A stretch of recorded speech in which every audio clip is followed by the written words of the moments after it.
ప్రతిపాదించిన ఉద్దేశం ఏంటంటే తెలుగు చిత్ర పరిశ్రమ తెలంగాణలో ఉన్న, కర్ణాటకలో ఉన్న, చెన్నైలో ఉన్న ఏదైనా సరే తెలుగు చిత్ర పరిశ్రమ, భారతీయ చిత్ర పరిశ్రమకి చాలా మంచి జరగాలి, ఇలాంటి వ్యక్తి ద్వారా ఏదైనా చేద్దాం అనే ఉద్దేశంతో ఆయన పేరు ప్రతిపాదించాను.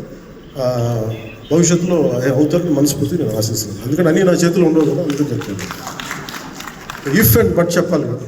సో ప్రత్యేకించి మీ అందరికీ నా హృదయపూర్వక ధన్యవాదాలు తెలుపుకుంటూ నెక్స్ట్ 2-3 డేస్లో I'll try to give as many interviews as I can. Nidhi, I'm grateful to you. పాప చాలా తపన పడి ఉంటారు. ఈరోజు ఎలా ఉంది అంటే నాకు ఎలా అనిపించిందని, ఇందాక నేను వస్తున్నప్పుడు ఎవరు లేరు, వీళ్ళు కూడా ఎవరు లేరు. నేను వచ్చి చాలాసేపు కార్లోకి వచ్చింది, ఎందుకంటే మళ్ళీ మీరు తిట్టకూడదు, లేట్ వచ్చాడు, నీకు డిప్యూటీ సీఎం మీద పొగలు వచ్చేస్తాను మీరు అనుకో అంటారు. నాకు అట్లా అనిపించింది.